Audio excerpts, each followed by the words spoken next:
Hello guys, আজকে আমাদের বাড়িতে হচ্ছে দেখো মুরগির মাংস আর হবে সাথে রাইস। রাইস কোথায় গেল? এই দেখো, এর মধ্যে আমি সমস্ত কিছু তলায় দিয়ে দিয়েছি, তার উপর চাল দিয়েছি। এখন আমি জলটা গরম করে এই রাইসটা ঢেলে দেবো। আর এখানটা আমি কেটে নিয়েছি রাইসের ক্যাপসিকাম, গাজর আর বিনস, মটরশুঁটি আছে। তো আগে এখানে মাংসটা রান্না করে নিই, তারপরে আমি রাইসটা করব। তো মাংসের মধ্যে এখন জল দিয়ে দেবো একটু। কষানো আমার কমপ্লিট হয়ে গেছে। তো আমি দেখো জল দিয়ে দিচ্ছি, বেশি দেব না কারণ এটা ঝোল হবে না, একটু কষা কষা হবে। আর সাথে রাইস। তো বাড়িতেই আমাদের পিকনিক হয়ে যাচ্ছে, বুঝলে। প্রায়ই খাওয়া হয়, কিন্তু আজকের দিনে একটু খাওয়া মানে স্পেশাল দিন আজকে, তাই না? 1 জানুয়ারি বলে কথা, একটু স্পেশাল কিছু না হলে কি হয়? তো বন্ধুরা, আমার ভয়েসটা হচ্ছে কি বাবা কাশি উঠে আসলো কেন? আমার ভয়েসটা একটু মানে অন্যরকম শোনা যাবে, কারণ ওপরে আমার চিমনি চলছে, সেই কারণে ভয়েসটা একটু অন্যরকমই শোনা যাবে। তো মাংস এখন আমার ফুটে ওঠার পালা। ফুটে উঠলেই আমি রাইসের জলটা বসিয়ে দেব। তো বন্ধুরা দেখো, আমার ঝোল প্রায় ফুটে উঠেছে। আর এখন আরেকটু ফুটিয়ে গা মাখা করে কষিয়ে আমি ঝোলটা নামিয়ে নেব গরম মশলা দিয়ে। ও সরি, আমার মনে নেই তোমাদের বলতে। আর এখানে ধনেপাতা আছে, তো ধনেপাতাও দেব আজকে মাংসে। আমরা ধনেপাতাটা দিলে খুব ভালো লাগে খেতে, সেই কারণে ধনেপাতাও দেব। দেখো কি অবস্থা বন্ধুরা ধনেপাতার।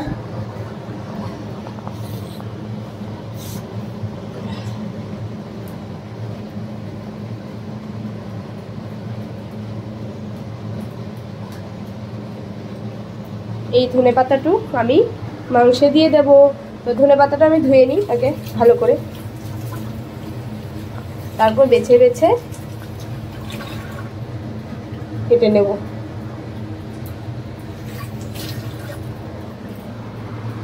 আর মাংসের কালারটা কেমন হয়েছে না বন্ধুরা? সবার মাংস লাল টকটকে হয়, আমার এটা কেন এমন হয়েছে জানো? আর কারণ আমি কাঁচা লঙ্কা দিয়ে করি বলে, শুকনো লঙ্কাটা আমি ঠিক দিই না।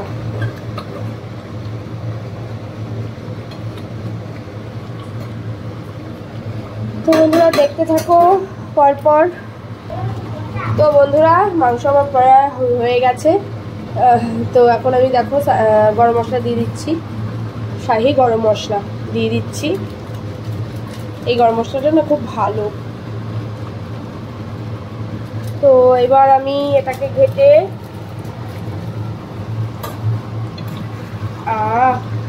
কষা মাংস আর সাথে রাইস জমে যাবে।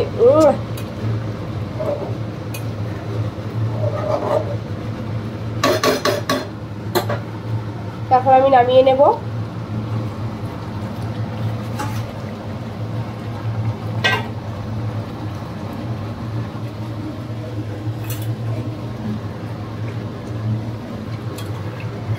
আজকে 1 জানুয়ারি।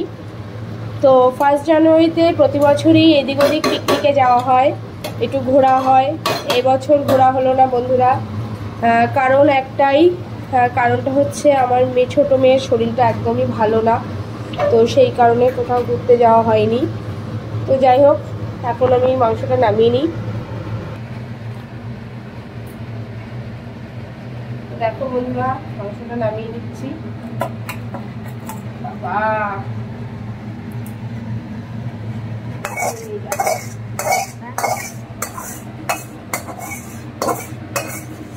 আমার মাংস রেডি, এই দেখো।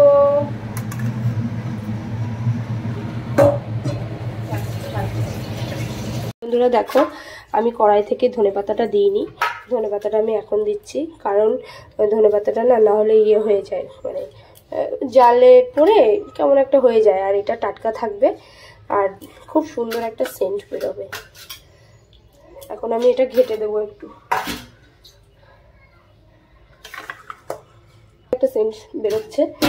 হ্যাঁ, এখন আমি ঢেকে দিলাম। দেখো আমার মাংস রেডি। এবার আমি বসিয়ে দিয়েছি পুরো রাইস। এই রাইস দেখো হাঁড়িতে জল দিয়ে দিলাম। এবার জলটা ফুটে উঠলে আমি চালটা ঢেলে দেবো। তো বন্ধুরা, তোমাদের রাইস আর মাংস, কষা মাংস খেতে কেমন লাগে আমাকে কিন্তু জানাতে ভুলবে না। এই দেখো এখানে সব মেশানো আছে। এখানে চালের মধ্যে আছে কাজু, কিশমিশ, দারচিনি, লবঙ্গ, এলাচ, সমস্ত কিছু রেডি করা আছে। জলটা ফুটলে আমি সবটুকু ঢেলে দেবো। তো ততক্ষণ দেখতে থাকো। তো বন্ধুরা, আমার জল প্রায় ফুটে গেছে। আর এখন আমি দেখো রাইসের চালটা ঢেলে দেবো। তোমরা হয়তো ভাবছো না ধুয়ে দেয়, রাইসের চালটা না আমি না ধুয়েই আমি দিয়ে দিই, কারণ এতে চালটার ঝরঝরে থাকে আর বেশ সুন্দরভাবে হয়ে যায়।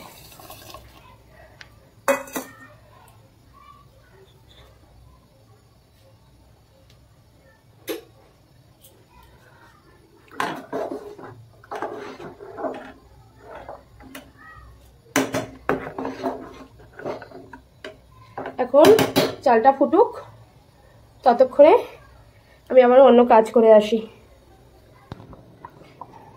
দেখো রাইস আমার প্রায় ফুটে হওয়ার মুখে। এটা একটু তো শক্ত শক্ত নামাতেই হবে, না হলে আবার পুরো ঘেটে যাবে গলে গেলে। অনেকটাই হয়ে এসেছে, এখন আমি প্রায় নামানোর সময় চলে এসেছে আমার। তো আমি না রাইসে একটু চিনির ভাগটা মানে মিষ্টির ভাগটা কম দেব, কারণ বেশি মিষ্টি করে ফেললে ওই মাংস দিয়ে ঠিক খাওয়া যায় না। আর সেই কারণে আমি মিষ্টির ভাগটা কম দেব। আর তোমরা কে কীরকম দাও?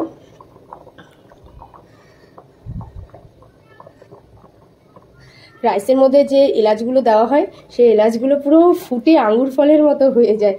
তো দেখেই দেখাচ্ছি তোমাদের বন্ধুরা, দেখো রাইসের যে এলাচগুলো পুরো ফুটে বড় বড় হয়ে আঙুর ফলের মতো হয়ে গিয়েছে। তো এর আগে একদিন করেছি, দেখে মনে হচ্ছে পুরো আঙুরের মতো হয়ে গেছে। কিশমিশগুলোও ফুলে এতটা সুন্দর হয় না, যতটা এলাচগুলো বড় হয়ে বেশ ফুটে একদম আঙুর ফলের মতো হয়ে যায়। তো বন্ধুরা দেখো আমি রাইসটা নামিয়ে নিয়েছি। রাইসটা নামিয়ে আমি এখানটা ফ্যানটা ঝরিয়ে নিয়েছি। আর এইদিকে বিনস ক্যাপসিকামগুলো ভেজে নিচ্ছি। নিয়ে তারপর ওইদিকে রাইসটা আমি রেডি করতে থাকবো, রেখে এটা ভেজে আমি ওখানে মিশিয়ে দেবো। রেডি বলতে গেলে ওখানে ঘি আর এই কিছুটা মিষ্টি আর কি, চিনি হোক আর যেটা খাও, মিষ্টি হোক যেটাই হোক, গুঁড়ো করে মিশিয়ে দেবো। আর এদিকে এটা আমার ততক্ষণে হতে থাকুক। তো রাইসটা দেখো আমি গলাইনি, ঝরঝরেই আছে। যেহেতু হাঁড়িতেই রাখবো, কারণ হাঁড়িতে থাকলে আরও বেশি অনেকটা গলে যায়, তো সেই কারণে আমি একটু শক্ত থাকতেই নামিয়েছি। আর এখন আমি মিশিয়ে দেবো ওখানে ঘি।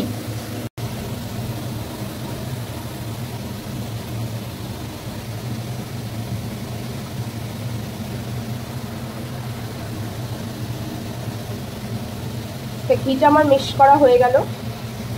দেখো এখন আমি ঝাঁকিয়ে নেব, নিচেরটা উপরে, উপরেরটা নিচে।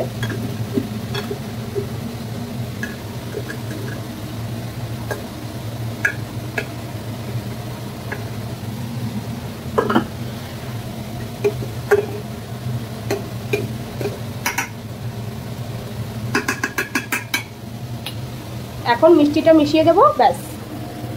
500 রাইসের জন্য দেখো এতটুকুই চিনি আমি দিয়ে দেবো, কারণ বেশি মিষ্টি দেবো না। বেশি মিষ্টি দিলে মানে ঠিক তরকারি দিয়ে খেতে ভালো লাগে না, তাই না? চিনিটা উপরেই থাক, যাতে গোলে রসটা নিচের দিকে নেমে আসে, নামে। আর আমি একটু পরে আবার উল্টে পাল্টে দেবো। তো দেখো বন্ধুরা প্রায় এদিকে কমপ্লিট। আর এখানটায় আমার ভাজাটাও অনেকটা হওয়ার মুখে।